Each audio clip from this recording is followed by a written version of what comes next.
सिलिवरी glands. अच्छा, सिलिवरी glands में important चीज़ ये है, सबसे पहले आपको जो पता होनी चाहिए कि ग्लैंड्स जो हैं जो सलाइवा प्रोड्यूस करते हैं वो एक तो मेजर सिलिवरी ग्लैंड्स हैं, एक माइनर सिलिवरी ग्लैंड्स हैं। जो मेजर सिलिवरी ग्लैंड्स हैं उसमें आ जाते हैं पैरेटिड, सबमैंडिबुलर, सबलिंगुअल। और माइनर सिलिवरी ग्लैंड्स अलग हैं जो कि लेमिना प्रोप्रिया में होते हैं। ठीक हो गया। अब जो पैरेटिड ग्लैंड है वो मेजर सलाइवा प्रोडक्शन वाला ग्लैंड है। और मोस्ट कॉमनली कोई जो कैंसर होता है सलिवरी ग्लैंड्स का वो भी ज़्यादा कॉमनली पैरेटिड में होता है।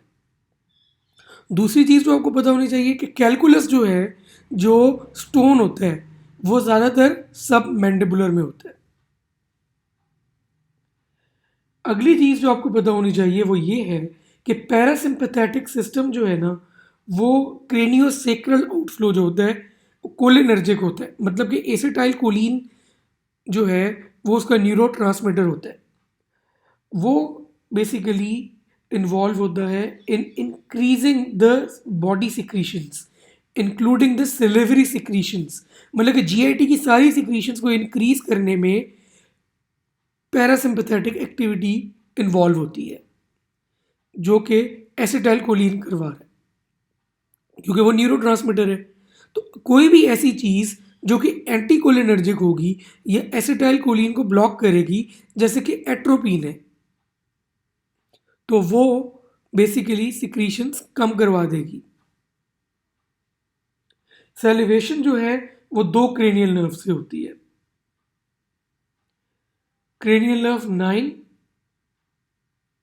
And cranial nerve 7। 7 और 9 ठीक हो गया। अब जो 7 है वो फेशियल नर्व है और वो आ रही है from the superior salivatory nucleus और सप्लाई करती है सब मैंडिबुलर और sublingual. 7 from the superior salivatory nucleus and supplies the submandibular and the sublingual। और 9th जो है वो inferior salivatory nucleus से आती है, उसका GVE कंपोनेंट जो होता है और सप्लाई कर रही होती है पैरोटिड ग्लैंड को। मतलब कि अब 9th पैरोटिड को कर रही है और 7th सबमैंडिबुलर और सबलिंगुअल को। अब पैरेटिड मेन प्रोड्यूसर है। तो अगर आपसे पूछा जाए कि कौन सी क्रेनियल नर्व के डैमेज की वजह से सेलिवेशन जो है वो अफेक्ट होगी ज़्यादा, तो आपने हमेशा क्रेनियल नर्व 9 ही चूज करनी है क्योंकि वो पैरेटिड ग्लैंड को सप्लाई कर रही है। अब आ जाते हैं कुछ एमसीक्यूज। इंक्रीज सेलिवेशन होगी अगर पैरासिम्पैथेटिक सिस्टम एक्टिव होगा। कोलिनर्जिक ड्रग्स देते हैं या फिर एसिडाइल कोलिन जैसे है वो सेलिवेशन को इंक्रीज करेगी क्योंकि वो पैरासिम्पैथेटिक एक्टिविटी इंक्रीज करेगी। कोई भी चीज़ जो ब्लॉक कोलिनर्जिक ट्रांसमिशन करेगी जैसे एट्रोपिन है, ये एमसीक्यू बहुत रिपीट हुए हुए, तो वो सेलिवेशन को कम कर देगी। सेलिवेशन की लॉस ऑफ सेलिवेशन, ठीक है, ग्लोसोफेरिंजियल को ज़्यादा आपने प्रेफर करना है as compare to facial nerve damage. Thick saliva है अल्फा 1 रिसेप्टर्स की वजह से। अब ये बहुत इंपॉर्टेंट है कि substance inducing the flow of saliva, तो सब्सटेंस पी आपने चूज करना है। जो फ्लो को करेगा वो सब्सटेंस पी है। और इंक्रीज इन सलाइवा सिक्रीशन, फर्क है फ्लो ऑफ सलाइवा और increase in saliva secretion. Increase in saliva secretion होगा via VIP.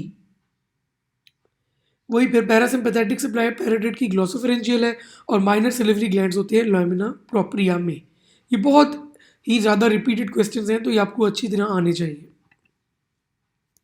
Components of saliva, ये बहुत इंपॉर्टेंट चीज़ है कि सलाइवा के अंदर हाईएस्ट कंसंट्रेशन में, ठीक है, पोटेशियम आयंस होते हैं। और ये भी बहुत रिपीटेड क्वेश्चन है कि ओलिगोसेक्राइड सलाइवा में कौन सा है जो कि माइक्रोब्स को एडहेयर करता है और म्यूकोजा के साथ अटैच होता है, म्यूसिन। अब आ जाते हैं सिलिवरी ग्लैंड ट्यूमर्स। सिलिवरी ग्लैंड ट्यूमर्स में एक तो चीज़ याद रखनी है कि सिलिवरी ग्लैंड ट्यूमर्स बिनाइन भी हो सकते हैं और मेलिग्नेंट भी हो सकते हैं।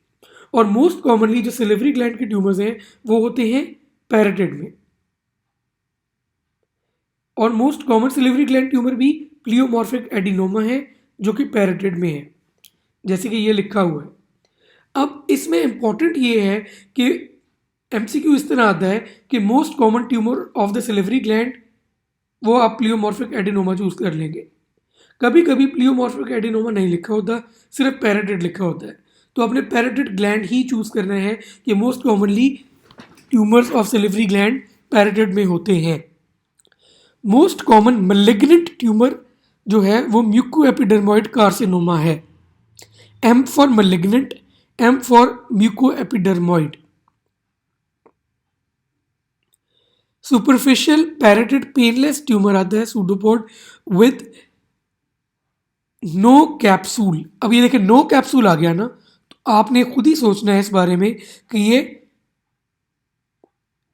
हिंट कर रहा है टुवर्ड्स द मेटास्टैटिक कंपोनेंट। ठीक है, तो मेटास्टैटिक है या मैलिग्नेंट है? Malignant component, malignant component of the malignant है म्यूकोएपिडर्मोइड, तो आपने म्यूकोएपिडर्मोइड को ही प्रेफर करना है as compare to pleomorphic adenoma. और फिर लिम्फोइड सेल मैस अगर सिलिवरी ग्लैंड्स में है तो वॉर्दन ट्यूमर आता है।